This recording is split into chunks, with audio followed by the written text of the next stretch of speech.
Olá, bem-vindos ao podcast Crer para Viver. Esse é o nosso episódio de número 25. O tema do episódio de hoje é Conversão e a Ética da Verdade, parte 3. No último episódio, nós tivemos um conceito que ganhou mais destaque foi o conceito de síndrome de eletofobia. Acho que vocês concordam comigo. Não é um conceito que apareceu a primeira vez nesse episódio anterior, ele vem aparecendo sempre, mas ele ganhou destaque por uma razão. Nós estamos falando dos 3 valores que são, eu estou chamando de pilares, né? Eles são basilares do modelo na direção do qual nós nos convertemos na fé cristã. A gente está falando de conversão, tá? Nós nos convertemos na direção do quê? Do modelo de Cristo, como ele viveu, o que ele falou, é nessa direção que a gente está indo. Esses 3 valores são verdade, justiça e bondade. Foi dito que verdade talvez seja o valor central. Esse talvez pode ser corrigido, né, ao longo do próprio episódio de hoje aqui. Por quê? Porque sem a verdade a justiça não se manifesta e não é possível praticar o bem, né, escondendo-se da verdade, ou escondendo-se na caverna da mentira, né, como foi dito em um dos episódios anteriores. Então nós começamos a tratar do tema da verdade e apareceu com maior destaque o conceito de síndrome de eletofobia, que vai continuar sendo trabalhado hoje. A síndrome de eletofobia está se referindo a uma forma de caracterização de vida, um estilo de vida da pessoa, em que ela está sempre falsificando quem ela é, com medo de se apresentar nos seus déficits, nas suas características, não é? Mas isso não é feito por qualquer razão. A pessoa que faz isso, ela está sempre tentando auferir algum tipo de vantagem nisso. O medo da verdade faz com que a pessoa se esconda para não se mostrar. E se escondendo da verdade, não é possível, em hipótese alguma, desfrutar de saúde na vida. Foi dito que, além de não ser possível você ter uma saúde, né, que se apresente na sua forma de ser e de viver, na sua identidade, você acaba adoecendo também as pessoas com quem você interage, né? Isso ganhou um destaque importante. No episódio de hoje, um texto vai ser trabalhado, é um texto importante. Esse texto tem um significado importante para mim, na minha história de fé. Eu lembro que ele foi publicado a primeira vez numa versão mais curta, foi na revista Ultimato, na época, né? E depois ganhou uma versão mais completa na revista Psicoteologia. Acho que o professor, pastor Cláudio, vai tratar um pouco mais do tema da eletofobia através desse texto, que é Síndrome de Eletofobia e Cultura de Repressão. Bem, para começar propriamente a nossa conversa hoje, antes de passar para o pastor Cláudio, professor Cláudio, fazer a análise do texto para a gente ter como ponto de partida, né? Queria só lembrar, a gente adota sempre, quase sempre, né, uma metodologia que é, primeiro, a gente precisa de um material a partir do qual conversar. E esse material, ele quase sempre está fazendo o quê? Uma leitura da cultura, da vida no mundo atual, do nosso tempo social. A gente está tentando fazer um diagnóstico da doença um sentido coletivo que afeta o sentido individual, para então apresentar a nossa proposta de cura, de vida, né? Podcast Crer para Viver. No que a gente precisa crer para a gente sair dessa sombra, né, de doença que cobre o mundo atual e caminhar na direção da saúde. Né? Então, no primeiro momento a gente analisa, faz um diagnóstico e depois a gente diz o que a fé cristã tem a dizer a respeito disso, o que o evangelho propõe, né, de saúde para quem vive nesse mundo complicado que a gente está analisando. Para a gente começar, eu vou pedir então o professor, pastor Anderson, para fazer uma oração por nós. E depois da oração, se ele quiser introduzir o tema, antes do professor Cláudio, se o professor quiser começar, fiquem à vontade. Bem, então, nós vamos começar com a oração. Acho que faz jus à natureza do programa, né? A natureza do que vem sendo apresentado. Eu queria, então, nesse instante, fazer uma oração. Senhor, nós pedimos que o Senhor nos ilumine, que o Senhor nos dê clareza na forma de capturarmos a realidade e dar realidade àquilo que é fundamental para ser analisado à luz da fé. Queremos que o Senhor nos dê sabedoria para criarmos condições de comunicar o que precisa ser comunicado com clareza. E que o Senhor possa habilitar aqueles que estão participando, que estão vendo o nosso podcast, a compreender aquilo que estamos sistematicamente apresentando aqui no nosso podcast. Faça isso, por favor, por todos nós. Amém. Professor Cláudio. Sim. A nossa proposta nesse podcast deixa de ser uma proposta ousada, mas ao mesmo tempo é a proposta da fé cristã. A fé cristã propõe uma cura para a vida humana, propõe um estilo de vida, um modo de estar no mundo, de interagir, que mantém a saúde tanto da intersubjetividade quanto da própria subjetividade do próprio indivíduo, não é? Essa é uma pergunta que incomoda muita gente, não é? Será que o Livro Preto tem alguma coisa a dizer para nós hoje? Nós temos procurado deixar claro que sim, que o Novo Testamento tem uma proposta de vida humana que se processa, que se desenvolve com saúde ontológica no mundo, não é? Mas para entender a proposta de cura do Novo Testamento, nós precisamos diagnosticar a doença. Sem doença, não há necessidade de cura. Então, de que doença nós estamos falando?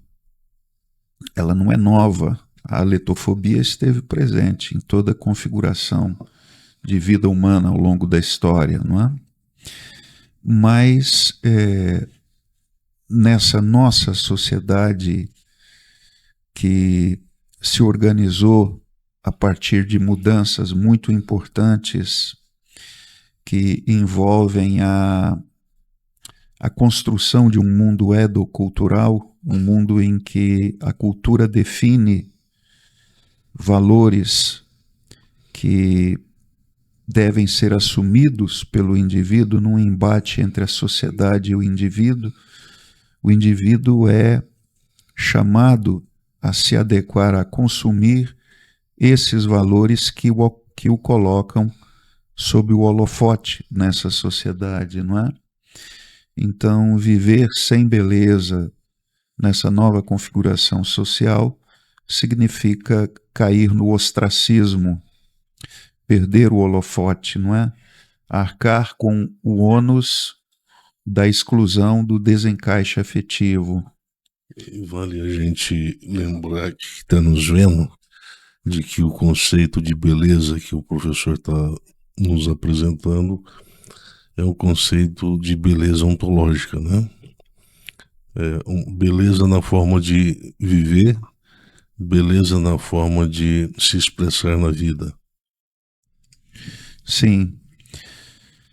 Bem, então, um texto já citado aqui, já analisado por nós, que pode ser procurado aí a análise dele ao longo dos nossos podcasts anteriores, é o texto Sociedade do Glamour, Ética do Consumismo e Ontologia da Verdade. Ali, o professor Anderson faz uma afirmação de que a aletofobia é a patologia mais significativa que emergiu nessa nova configuração de sociedade edocultural, isto é, uma sociedade na qual no indivíduo se desenvolve uma monodisposição para o prazer. Viver sem beleza ontológica, se torna praticamente impossível, é estar condenado a disfunções de natureza psicológica, sociointerativa, não é? Então eu quero desenvolver um pouco mais o problema da síndrome de aletofobia a partir de outro texto hoje, que é Síndrome de Aletofobia e Cultura de Repressão. Esse artigo foi publicado em 2011 na revista Psicoteologia, no volume 46. Depois o professor Timóteo vai deixar o link. Eu não sei, é permitido colocar o próprio texto, porque não se acha esse texto na internet. Eu preciso verificar. Tá. Acredito que sim. Bom, pelo menos a referência a gente vai colocar. Quem não achar essa versão, acha a versão mais simplificada que está na revista Ultimato. Mas de preferência é essa versão que é a mais ampla, não é? Então, nós tratamos da compulsão aletofóbica no nosso podcast anterior. A ideia de compulsão, não é? Quando lá atrás o Freud escreveu o trabalho clássico dele com o chamado Homem dos Ratos, não é? Um jovem, um neurótico obsessivo, ali o conceito de compulsão aparecia. Quer dizer, havia um descontrole, uma inevitabilidade acerca da realização de atos, não é? Então, essa concepção de o inevitável, o automático, aquilo que sai do controle do indivíduo, é o que quer ser comunicado aqui quando o professor Anderson usa o conceito de compulsão aletofóbica nesta nova configuração social, então, em que a experiência do prazer, podemos pensar que nós temos uma droga chamada mentira. Por que a mentira produz o prazer? Porque a mentira, a política da mentira me faz apreciável do ponto de vista do olhar alheio, não é? Então a repetição do consumo da mentira produz uma dependência, um vício, e se torna então uma compulsão aletofóbica como um fenômeno típico desse espaço urbano que é pato-normativo e pato-determinante. Mas hoje eu quero explorar a seguinte pergunta: será que há uma base psicológica para a adoção da mentira, ou da política da mentira, na vida dos indivíduos nessa sociedade do glamour? Essa pergunta nos arremete hoje muito mais para o mundo subjetivo, que é vivido no mundo subjetivo à medida que o indivíduo desenvolve essa síndrome aletofóbica, não é? E a resposta é sim, existe uma base psicológica para essa necessidade, para essa compulsividade do consumo da mentira. E essa base psicológica é o medo de alienação do ego. Do que nós estamos falando aqui? Então, observe que existe um monitoramento do indivíduo à medida que ele interage no cotidiano, no trânsito das interações dele no cotidiano. Existe um medo que está constantemente presente, o medo de alienação do ego. Como assim? Do que nós estamos falando?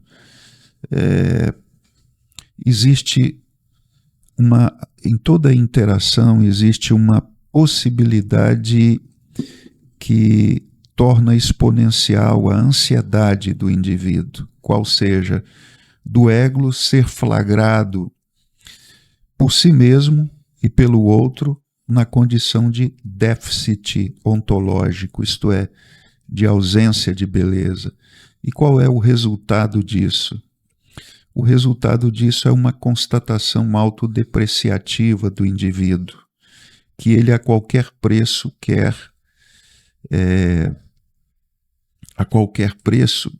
evitar, não é? Então, a alienação do ego envolve tanto um condicionamento do alter, isto é, do condicionamento da expectativa do outro À medida que eu penso a expectativa que o outro tem em relação a mim e eu não me encaixo, então, movido por esse medo de alienação do ego, se dispara reativamente uma política da mentira, uma política de autoalteração do ego, para que ele possa satisfazer essa expectativa condicionada pelo tu. Mas também a própria autoapreciação do indivíduo precisa de uma manutenção para que ela permaneça não deficitária. E também por isso ele precisa lançar mão da política da mentira. Do ponto de vista, então, do mundo subjetivo, a aletofobia, nós temos essa base psicológica, esse motor do movimento aletofóbico, da política da mentira dos indivíduos, que é o medo da alienação do ego. Professor Anderson, tem alguma colocação? Bem, quando o professor Cláudio traz para a gente essa deformação da nossa cultura moderna, nossa cultura contemporânea, que ao produzir uma sociedade em que a disputa de competência está no seu grau de acirramento mais elevado, obviamente que quando as pessoas se inserem dentro desse contexto, naturalmente elas vão fazer uma avaliação delas a partir da performance dos outros. Daí a razão delas perceberem a ausência de predicados nelas, mas à luz da performance, da forma como o outro atua na vida de forma performática, né? Então, na verdade, são brigas de racionalidade, são conflitos de racionalidades. Racionalidades que operam com um grau de performance maior em relação a racionalidades que atuam com um grau de performance menor. Mas o problema talvez seja até um pouco mais complicado, e eu vou tocar previamente, o professor Cláudio vai nos explicar melhor, porque, na verdade, nós não estamos... essa fome, essa compulsão pela beleza, na verdade, ela se justifica porque quando nós criamos o conceito de déficit ontológico, é um conceito amplo, mas é um conceito que tem um componente psicológico por trás dele. São dois. O primeiro é a rejeição. Sempre se projeta para o olhar do outro um grau de rejeição em relação à forma de nós atuarmos.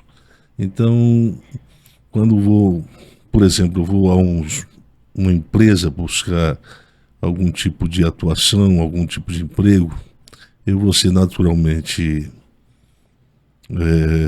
avaliado, eu vou ser perscrutado, e tudo isso é feito porque há uma intenção por parte dessa política de mercado de selecionar os melhores para ter para que as pessoas acolhidas pelas empresas tornem a empresa uma empresa mais competitiva no mercado. Bem, isso aí todo mundo já sabe. O problema é que não é a empresa que produz necessariamente esse sentimento de rejeição, mas o atuar dela representa isso que, do ponto de vista da cultura, é emblemático desde que o mundo é mundo. Existe uma definição que foi atribuída a Sartre, né, que o outro é demônio.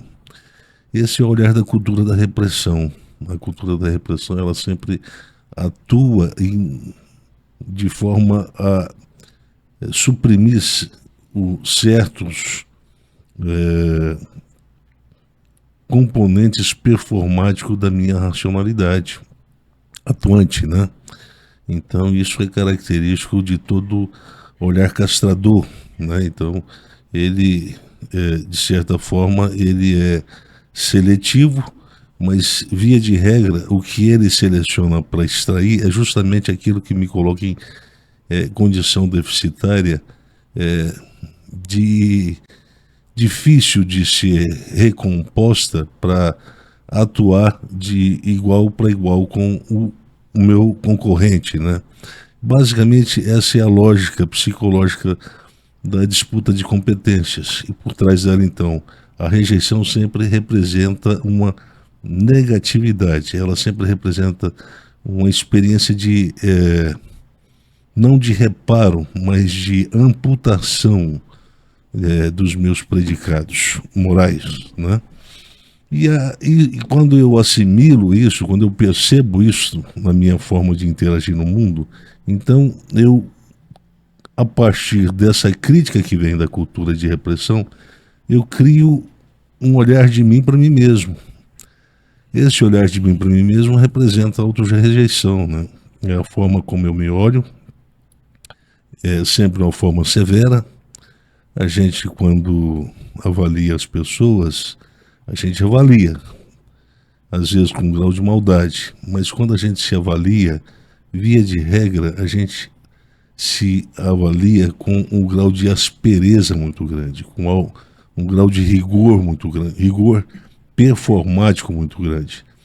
E via de regra, nessa perspectiva desse olhar altamente ríspido que nós fazemos de nós para nós mesmos, se cria então essa noção de sentimento de autorrecusa, né? Autorrecusa, autorrejeição, e disso aí se desenvolve várias disposições que podem tornar a vida de um indivíduo, de uma pessoa, de um homem, de uma mulher, uma vida meio que tendenciosamente determinada a desenvolver certas doenças, certas psicopatologias. Quer dizer, de uma vivência, de uma experiência social, ele pode desenvolver problemas que vão acarretar para a sua própria biografia, vão acarretar prejuízos para a psicologia da sua própria biografia. A depressão pode ser uma delas, o alto grau de ansiedade também, e etc., né? Então, eu penso que quando o professor Cláudio nos apresenta esse texto, a síndrome da alitofobia, a alitofobia como um problema da cultura contemporânea, veja bem, isso é uma coisa muito complicada, é uma coisa muito séria. Por quê? Porque isso não é um fenômeno que pega parte da civilização, mas se tornou um fenômeno arquetípico dessa sociedade ou dessa civilização, baseada no princípio da disputa de competências. Então, dificilmente haverá um eu completamente destituído de autopreconceito, de autorrejeição, de autorrecriminação. E, portanto, dificilmente haverá pessoas sadias num contexto social de vida como esse. E esse eu acho que é a partir daí que nós temos que pensar a relação entre o sujeito e o mundo, entre o homem e o mundo, entre a pessoa e o mundo, baseado no princípio da verdade, da aletheia. Por quê? Porque meio que a mentira se torna um escudo dele contra as vozes de rejeição que nascem da experiência cultural dele com o mundo, ou no mundo, melhor dizendo, né? E isso sempre repercute numa avaliação muito negativa dele consigo mesmo e reflete basicamente na sua forma, eu diria, mais imediata de interação, que é a família, o homem com a esposa com o marido, os pais com os filhos com os pais e etc., né? Eu acho que é isso. Há uma observação aqui que eu demarquei. Então, esse fenômeno cultural, não é? Essa mudança na sociedade que está produzindo essa síndrome aletofóbica, o professor Anderson usou o conceito de depressão aí, autorrejeição, depressão, não é? É curioso que um dos maiores teóricos da terapia da depressão, se não o maior dele, Aaron Beck, né? É um psiquiatra que na década de 50, 60 atendia na Universidade da Pensilvânia, na Filadélfia, uma grande cidade no estado da Pensilvânia, nos Estados Unidos, portanto se tratava do espaço urbano ao qual nós nos referimos aqui, um espaço de alta competitividade, não é? Espaço de racionalidades poneropáticas. Como um psiquiatra, o Beck não estava fazendo análise do mundo social, da cultura, mas ele estava atendendo esses pacientes em depressão. E a descoberta dele chama a atenção porque ele relaciona a depressão a duas categorias de crença que ele identificou que são tipicamente da depressão. Ele chamou de crenças de desamparo e crenças de desamor. As crenças de desamparo, elas tocam exatamente um tema repetitivo da incompetência do indivíduo. Observe aí, o tema da incompetência. Competência é um tema da modernidade que a gente trouxe aqui à medida que nós analisamos o desenvolvimento da ética protestante e da exigência do encaixe performático do indivíduo, não é? Portanto, na comparação do indivíduo com essa exigência de suficiência, se o ideal antropológico da Idade Média era a insuficiência, passa a ser a suficiência na modernidade. Mas é exatamente comparado a esse ideal de suficiência que o indivíduo se descobre deficitário, se descobre no seu déficit ontológico. E observe como isso converge com quem está pesquisando propriamente a psicologia da depressão. Que crenças estão produzindo autossofrimento dos pacientes na análise da terapia cognitiva do Beck? Crenças acerca da incompetência, o indivíduo se sente não dotado dos predicados necessários para enfrentar os desafios da vida cotidiana, não é? Ele se sente, portanto, deficitário. E também crenças que o Beck chama de desamor, de não ser objeto de amor, não ter predicados que o tornem atrativo diante de outra pessoa.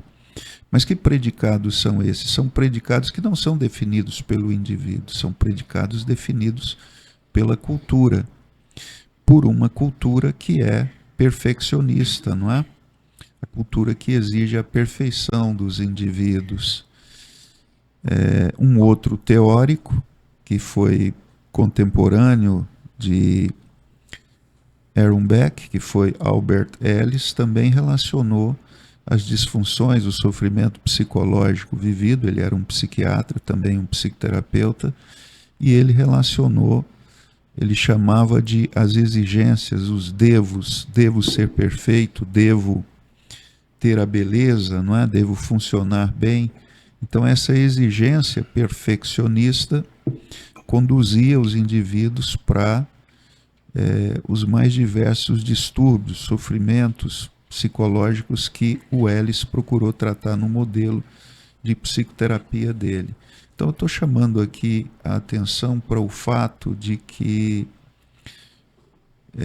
profissionais da psiquiatria, da psicoterapia, ao analisar o problema da depressão, encontraram ali crenças que eles não sabiam disso, mas são crenças que se desenvolvem exatamente a partir dessa nova configuração cultural que nós estamos analisando aqui. Pode falar, professor. Bem, já que o professor Cláudio tocou no conceito,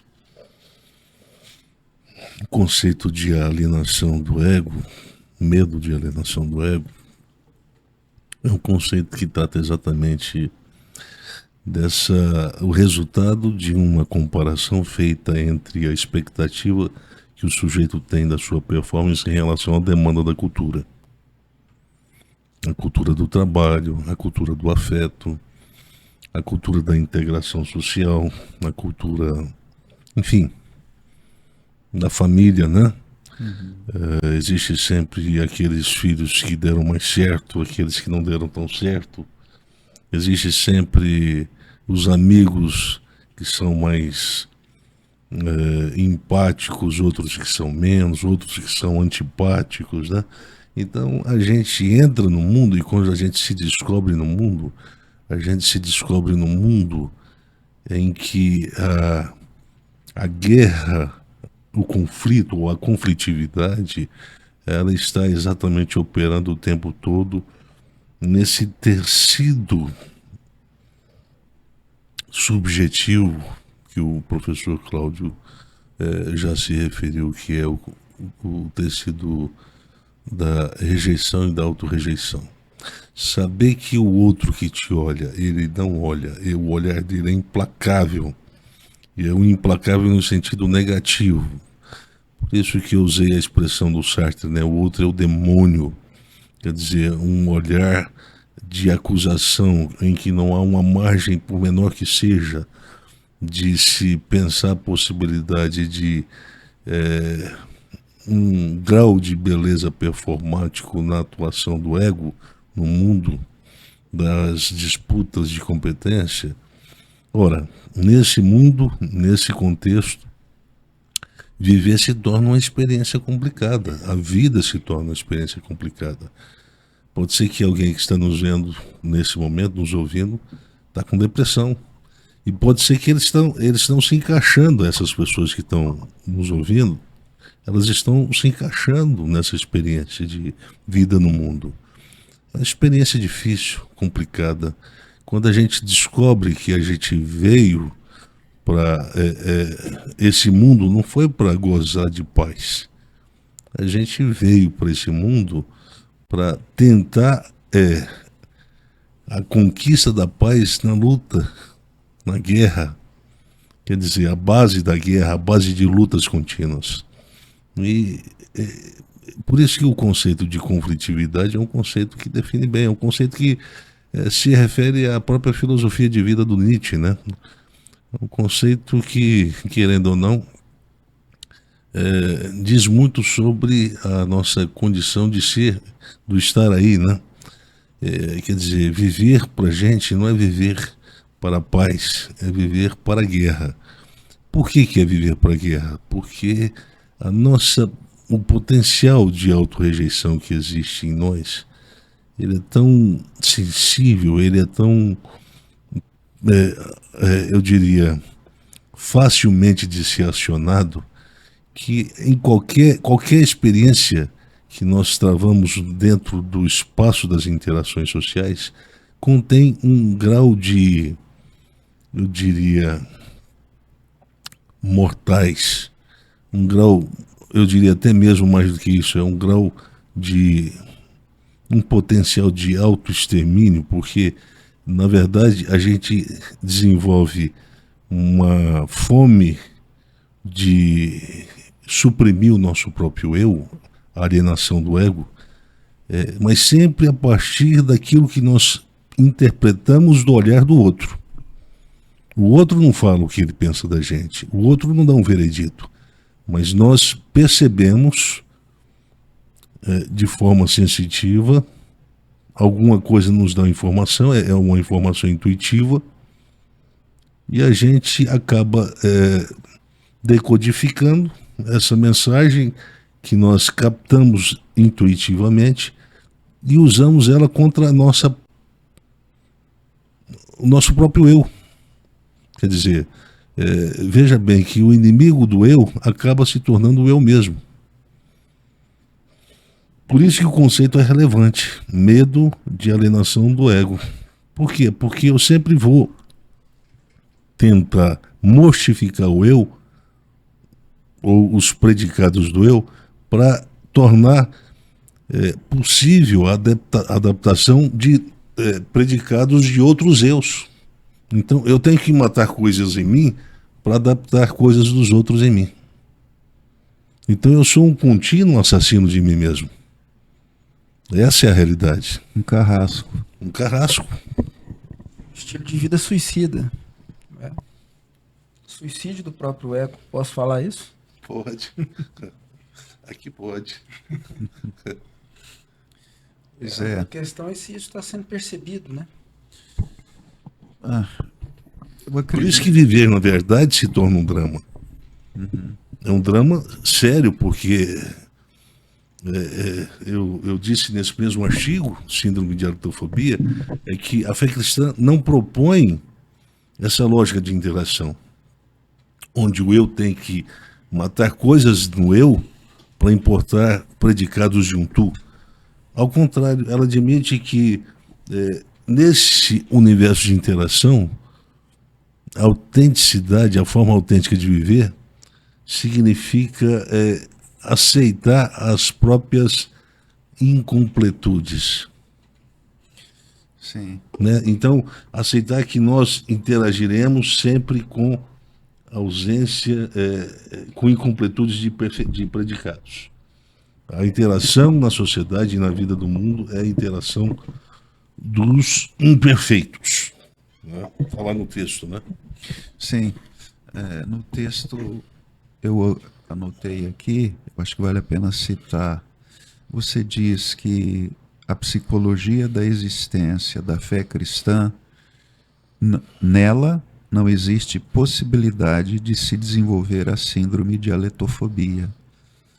Você está dizendo que ali existe um modo de vida na interação que blinda o indivíduo contra a síndrome de aletofobia, não é?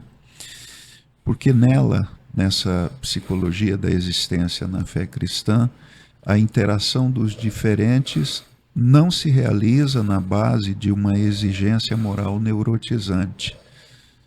Que exigência é essa? É preciso ser perfeito. É preciso ser bonito para vingar na interação. Essa exigência não é colocada ali. A fé cristã não trabalha com esse conceito de perfeição como critério de apreciação e de encaixe, não é? Pois todos os que vivem nela são aceitos como são e carecem do perdão acolhedor do Deus que se reconciliou consigo mesmo todas as coisas, diz o apóstolo Paulo. Portanto, é um modelo terapêutico de encontro humano que está sendo proposto aí, à medida que se erradica desse contexto uma cultura de repressão. Essa cultura de repressão a qual você está se referindo, essa cultura que exige a repressão, o aniquilamento dos predicados do eu que não são atrativos, que não são performáticos na vida da interação pública. Se houvesse a possibilidade da perfeição, então eu acho que o conceito de amor perderia o sentido, né? Porque é exatamente por que eu preciso amar o outro? É porque ele não é perfeito. Eu diria que dentro do conceito de amor no Novo Testamento é prescindível a existência da perfeição. Sim. É prescindível. Porque se a perfeição for imprescindível, não faz sentido adotar a base, o ágape, como base de interação no mundo. Por que é o ágape? É um modo de operar em relação do eu, em relação ao tu, baseado não na expectativa da completude. Então ninguém vai com expectativa de achar a completude no outro. Sempre, nem de achar nele e nem de aparecer ter para ele. Então nem eu quero mostrar algo que não existe em mim e nem eu espero ver isso nele. Essa é a base da atuação do ego no mundo. Eu acho que isso tem o sentido, o amor tem um sentido terapêutico talvez, tanto definindo a minha interação com o outro, né? Então se eu amo, eu estou disposto a aceitar a imperfeição do outro. Mas eu acho que isso também é terapêutico no sentido de que isso aplaca o medo de não ser aceito pelo outro. Medo de alienação do ego. O medo da alienação do ego. Então, na minha interação, eu não preciso deixar o medo agir, né, ingerir para produzir as doenças que são típicas das relações daqueles que tentam ser perfeitos, né? Nas cartas paulinas, ele está sempre falando de um modelo de interação, de encontro na comunidade, não é?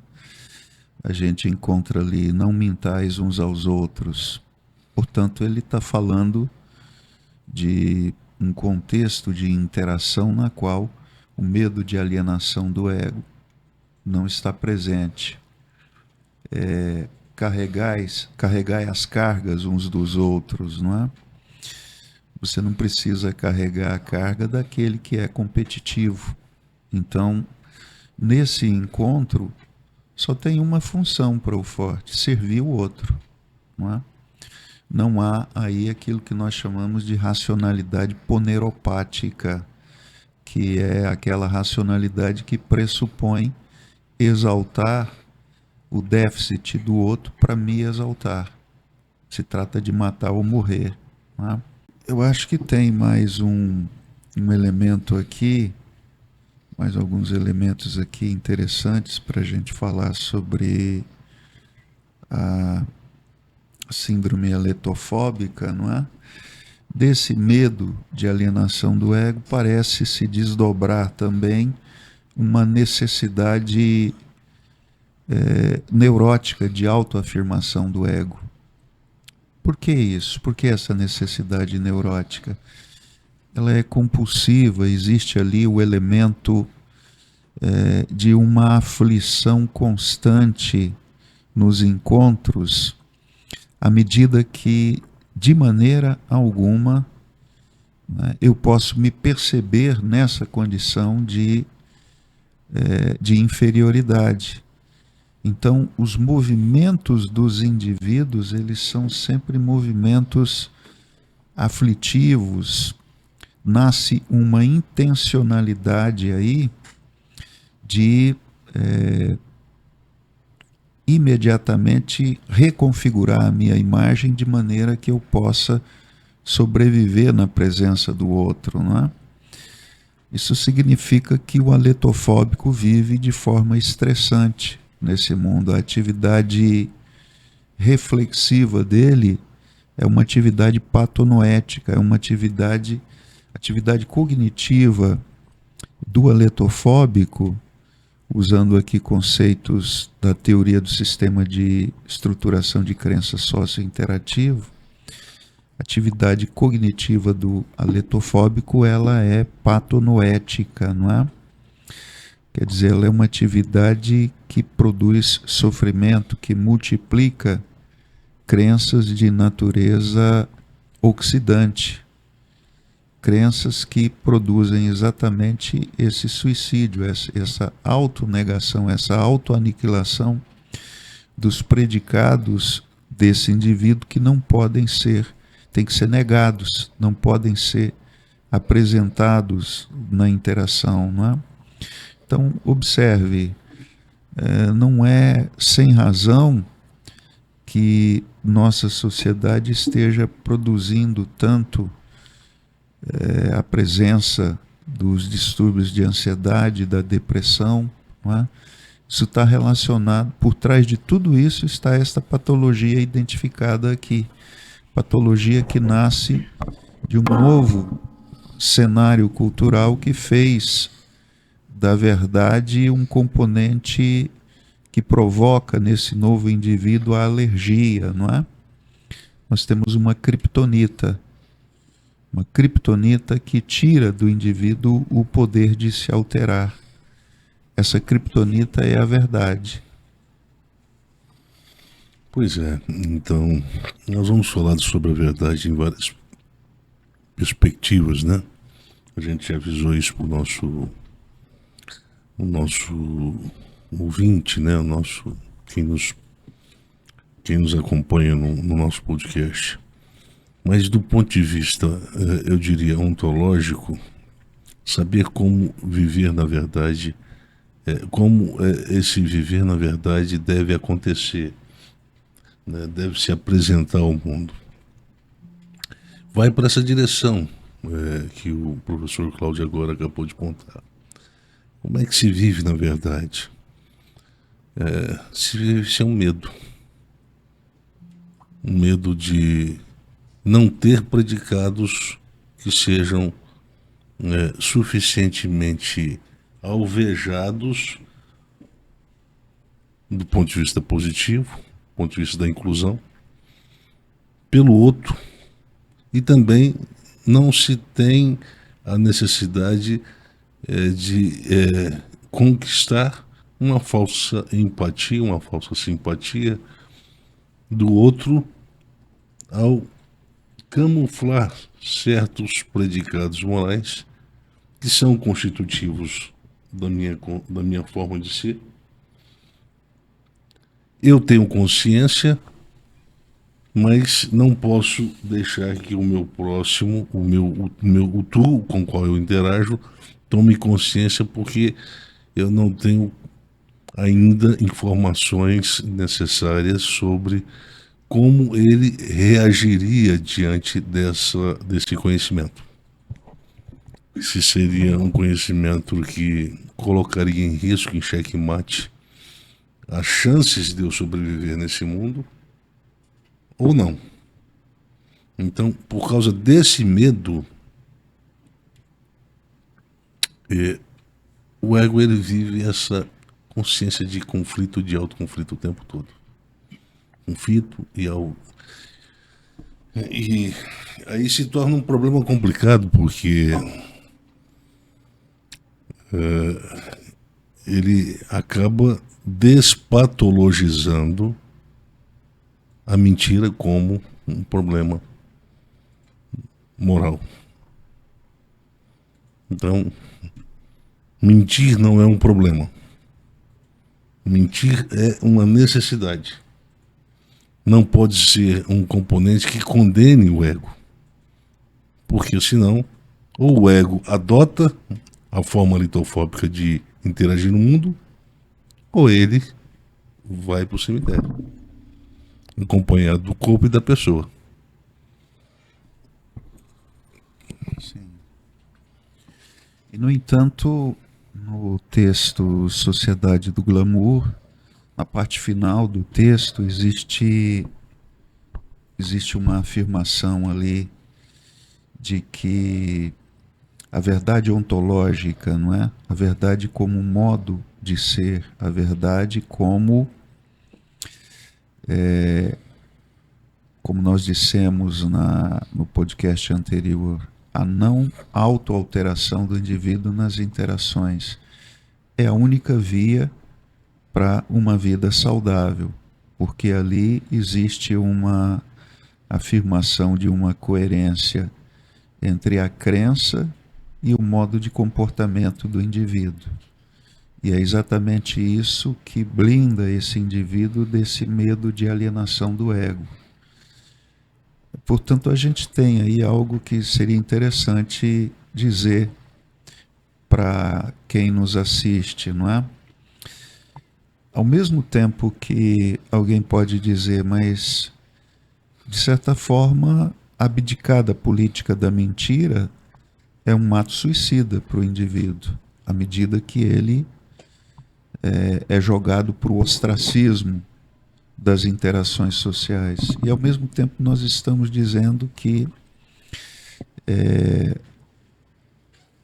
abdicar, a ruptura com a política da mentira e a vida, na verdade, conforme como proposta para a fé cristã, é a única via de cura para o indivíduo. Fala um pouco sobre esses dois aspectos, professor. Desde que o homem cai na desgraça da queda, o déficit ontológico se torna condição sine qua non para viver. Só que nós não aceitamos isso. Isso é um problema. É um problema complicado, e o conceito de pecabilidade é um conceito que fomenta, né, o cruzamento de muitos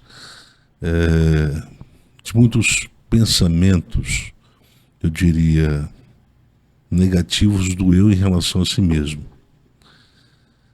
A gente viu um pouco disso no prólogo do Gênesis, logo depois que o homem cai, a forma como Deus chega, a resposta que o homem dá a Deus quando faz a pergunta. Quer dizer, a tentativa de deixar a responsabilidade da transgressão voltar-se só para a esposa, para a mulher. E aí a gente logo também toma consciência de um conflito a nível de família, Abel com Caim, e aí vai se desenvolvendo a história humana. É uma história marcada por prejuízos, por déficits que vão sendo, de uma forma ou de outra, tentando ser maquiados para que esse conceito de pecabilidade não tenha esse poder como de fato parece que ele se apresenta na Bíblia, né? Esse poder de colocar o ser humano a uma condição de irrecuperabilidade, a uma condição de irrecuperabilidade da moral, da credibilidade, da beleza interacional. Quer dizer, o conceito de pecado ele é um conceito que vem agregado de um potencial mortífero muito grande. E ele tem tiros certeiros, né? De maneira que o que os psicólogos chamam de gatilho aí, a teoria de sistema de estruturação de crença chama de processo em que a troca de informações no rito hermenêutico se dão e o potencial sempre está na boca do outro, no olhar do outro. Como nós interpretamos as pessoas, interpretamos a forma como elas falam da gente, o que elas falam da gente, a forma como elas nos olham. E toda essa atividade cognitiva de ponderação, de autoponderação, de reflexão, de autorreflexão, é nascida dessa melindrosa racionalidade intuitiva, que é equivocada quase 100% das vezes que ela opera. Então, veja bem, existe uma chance muito grande da minha percepção intuitiva do que o outro comunica acerca de mim ser 100% falha. Só que... Pode falar. Então é um cenário tão complicado, porque a mesma teoria está dizendo que eu devo ser... se a lógica de interação é saudável, se ela é calogênica, eu devo ser responsável na minha forma de interagir com o outro. Ou seja, minha função terapêutica eu estou cumprindo, mas isso não me dá garantia de que o outro, de fato, está interpretando corretamente. Às vezes, mesmo tentando estabelecer uma lógica de interação calogênica daqui para lá, isso já aconteceu comigo algumas vezes, né? Aquela sensação de dar um bom dia e receber como troca um soco, né? Por quê? Porque o outro não entendeu o bom dia. O outro entendeu que o seu bom dia, na verdade, ele está ironizando alguma coisa, né? Então, é provocativo. É provocativo. Então, isso mostra o quão complexa é a interação humana, né? Nesse mundo, nesse cenário. Cenário sem a garantia de que a verdade e o amor estão presentes. Né? Sim, e é nesse cenário que a gente chama de o cenário da pecabilidade, né? Em que a fragilidade humana se apresenta como déficit ontológico, é nesse cenário em que a nossa capacidade de racionalizar a partir de uma percepção intuitiva do outro em relação a mim Opera. Veja bem, do ponto de vista da fenomenologia da percepção, via de regra nós fazemos interpretações do que a gente sente em relação ao outro e dele em relação a gente. É muito frágil isso. Se a gente fosse mais inteligente, talvez a nossa resistência ao processo de adoecimento, de autoadoecimento, seria maior. A gente resistiria mais essa voz do demônio que vem para dizer: morra, morra. Boa parte das pessoas acatam essa voz e vão para o quarto escuro, esperam a morte chegar. Outras não. Outras conseguem de uma forma milagrosa sair, sobreviver a isso. O fato é que nós estamos falando desse cenário, eu acho que quem está nos ouvindo deve estar se identificando com isso, e diante desse cenário é que a gente que existe o imperativo da fé cristã. Não é o imperativo da lei de Moisés, é o imperativo da fé cristã. Viver no amor. O amor, a racionalidade agápica, ela é desprovida de qualquer forma de inteligência poneropática. Ela é completamente desprovida. Portanto, no amor não existe desejo maldoso, doloso de ferir o outro. Eu acho que por mais que a gente corra o risco, mas a vida sob essa racionalidade agápica, ela produz efeitos mais calo do que pato. Porque ela vai afetar diretamente a maneira como eu interpreto o patos, a experiência do sofrimento. Então, talvez de uma experiência com um alto potencial adoecedor, eu acabo conseguindo extrair saúde, né? Por essa via agápica do amor. Sim, e veja bem, nós temos experiências, por exemplo, a de Jesus, quando chega na casa de Maria e Marta, em que se dá a notícia de que o Lázaro está morto.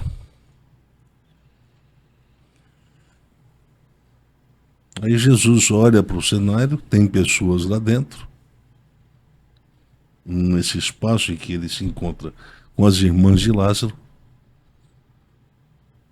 e ele, em algum momento, ele chora. E é essa a comunicação da racionalidade agápica de Jesus. Ele chora. Ele chora não porque o Lázaro morreu, já falei isso uma vez, mas para deixar que a Marta e a Maria, que interpretou a demora dele como omissão, perceba a presença afetiva do estar dele naquele momento que elas consideram tardio. Eu estou aqui. Ele chora. E aí ele avisa uma das irmãs: nada do que está aí vai ser definitivo. Lázaro vai voltar. Ele só dorme. Eu, não, senhor, faz isso não. Ele está morto, já tem 4 dias, não tem jeito de tirar esse mais para fora, não. E aí, Lázaro vem para fora. Você aborda no artigo Síndrome de Aletofobia e Cultura de Repressão o problema da cultura de repressão, não é? Em um determinado momento, você fala disso especificamente no contexto religioso, não é? Você diz que houve no espaço religioso evangélico brasileiro uma aproximação em relação a essa sociedade edocultural. Se fala muito pouco da verdade nos púlpitos ali, de uma necessidade de adequação a um ethos da verdade, não é? Se cobra muito pouco dos membros em relação a isso. Mas, ao mesmo tempo, é um espaço em que se vive muito da etiqueta, Nós já falamos disso aqui. Por exemplo, essa onda de se falar da família, da preservação da família, não é? Existe uma etiqueta que precisa afirmar um perfeccionismo no espaço público, não é? Também o modelo de esposa que aparece no espaço público, o modelo de marido, o modelo de pastor, não é? O pastor que se mostra sorridente, performático, atencioso no púlpito, mas que, na verdade, não conhece as suas ovelhas, não é? Existe um distanciamento ali. Enfim, se vive de etiqueta nesse espaço. E nesse sentido também se coloca aí uma cultura de repressão, porque cada indivíduo tem que se autonegar, não é? Fazer essa autonegação dos predicados que são inapropriados para o espaço público e colocar a calça apertada e o cinto apertado de uma etiqueta religiosa que torna a vida, que impõe um componente de tortura na vida, não é? Quando na verdade isso não significa vida na verdade, isso significa adequação a um modelo repressivo, a um modelo caracterizado pela... Fugiu o conceito aqui, enfim. Medo de alienação. Hã? É o medo de alienação do ego. Medo de alienação do ego, não é? A etiqueta, na verdade, é uma política utilizada pela cultura de atribuir valores sociais de encaixe a pessoas que a pessoas que assumem que querem viver como a cultura determina. A vida na fé, na verdade, é a recusa de tudo isso. Como é que se senta, como é que se fala, como é que coloca uma camisa, como é que se coloca uma gravata. E quando você fala assim, não, mas isso aí, essa demanda é uma demanda da cultura. Qual é o objetivo da demanda da cultura? Cindir o mundo em duas partes. Aqueles que se encaixam, portanto são os que são incluídos, são os santificados pela cultura, e os que não se encaixam, são satanizados. Mas esses que são satanizados pela cultura, paradoxalmente, são os eleitos do evangelho pregado por Jesus, o evangelho do reino. Sim. E nessa cultura de repressão não pode haver encontros autênticos, relacionamentos autênticos, que me parece ser a proposta que o apóstolo Paulo faz nas diversas cartas dele, os modelos de vida na comunidade. Sim. Não migrais uns aos outros. Imagina o Paulo numa mesa com um banquete, onde é exigido dele uma performance adotando certas etiquetas. E ele diz assim, olha, eu sou fraco. Eu sou um cara que não tem predicados atrativos para a maior parte daqueles que estão compondo essa mesa. Não é isso que ele diz? Que Deus escolheu os fracos para envergonhar os fortes. Ou seja, aqueles que estão no lado oposto da cultura. O que a cultura quer? Quer redimir ou quer promover uma redenção. É uma redenção que a cultura quer promover. Eu me afastei, né? Minha voz deve ter. É uma redenção de natureza social. Jesus falou assim, aquele que quiser se salvar, esse é que vai morrer. Então, a nossa luta não pode ser para nos salvar do ponto de vista social, mas aceitar que a nossa relação com a sociedade é uma relação de inimizade permanente. Sim. Eu acho que teve um dia desses, em um dos episódios anteriores, você mencionou rapidamente, né, quem eram os discípulos. Parece que essa escolha dos discípulos não foi por acaso. Ela está querendo mostrar alguma coisa para a gente. O que é evidenciado na maneira em que os personagens ali, vamos colocar entre aspas aqui, né? Cada um, Pedro, Tiago, João, na medida em que eles são apresentados, os evangelhos eles não escondem, né, as fragilidades, as características que não eram socialmente aceitáveis neles, em nenhum deles. E, no entanto, se a gente observa a trajetória deles, parece ser um processo de uma pedagogia do erro, né? Que eu já citei algumas vezes, que é um texto que eu gosto, que é um texto terapêutico para mim, eu acho que para quem lê. Então, são imperfeitos num processo de aprendizagem, não é? Num processo de amadurecimento em que se desenvolve não a partir de um referencial social estabelecido naquela cultura, mas a partir da convivência com o mestre, que vai corrigindo e dando o exemplo de como é que se interage, né? Nesse texto que o professor Timóteo fez citação agora, a pedagogia do erro no processo da santificação, eu começo de forma provocativa com uma cena Bachelard, que foi um dos mais importantes epistemólogos do século passado, e tem uma frase lapidar dele que diz o seguinte: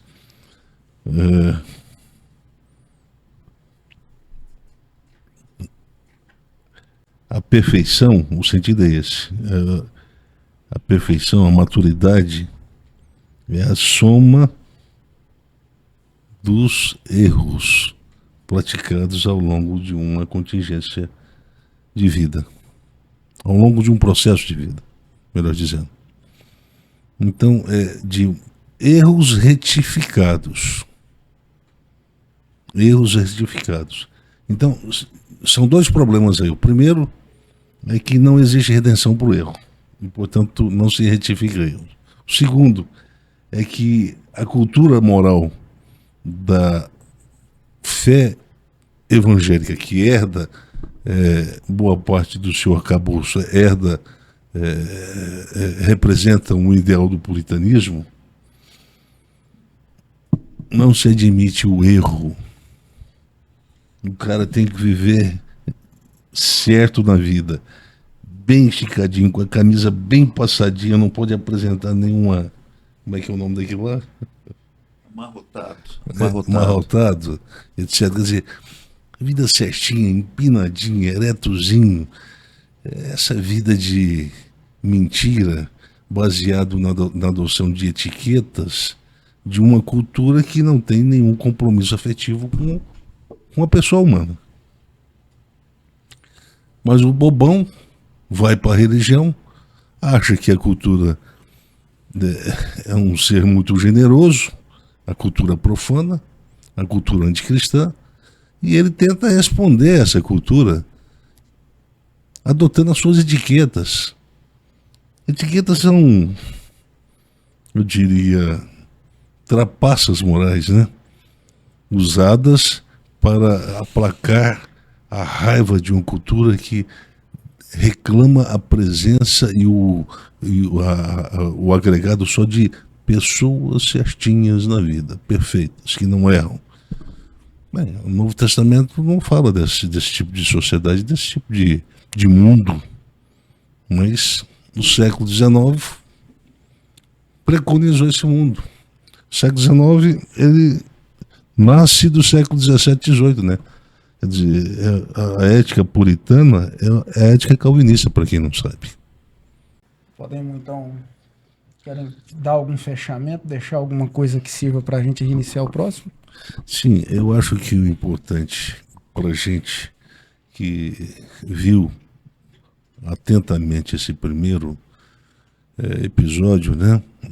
Essa parte 3, ter em mente o seguinte: esse mundo cheio de furos, cheio de mentiras, cheio de enganos, é um mundo que o cristão é chamado para viver na verdade. E agora nós vamos então partir, nós vamos dar um salto agora. Agora vamos falar sobre a verdade na perspectiva da fenomenologia, da ontologia. Então agora a gente vamos tentar dar uma resposta cristã ao problema que nós analisamos no primeiro tópico, né? Próximo episódio, então, a gente sai um pouquinho, eu sei que é necessário voltar nisso o tempo todo para a gente situar, né, contextualizar, mas a gente transita um pouquinho da análise da cultura, do mundo que a gente está, e a gente começa a olhar o que a fé cristã tem a dizer para quem quer sair da doença, né, para construir uma vida com saúde nesse mundo. É isso. Certo. Então eu agradeço quem nos acompanhou até aqui. Eu acho que se você estiver atento, você deve estar percebendo, né, que isso está se comunicando com você da mesma forma que está se comunicando comigo, quem está aqui na mesa. Né? E se isso está se comunicando com você, eu te chamo para continuar ouvindo no próximo episódio o que a gente tem a dizer. O que a gente tem a dizer, na verdade, como comunicadores de algo que vem antes de nós, né? De uma verdade que tem poder para curar, né? No que a gente precisa crer para viver, que é o nome do nosso podcast. Esse nome não existe, não saiu do nada, né? Ele é intencional. A nossa intenção é produzir vida a partir da fé, mas não é uma fé num sentido vago, é a fé em algo no que a gente está chamando você para aprender um pouco mais junto com a gente. Então é isso, até o próximo episódio.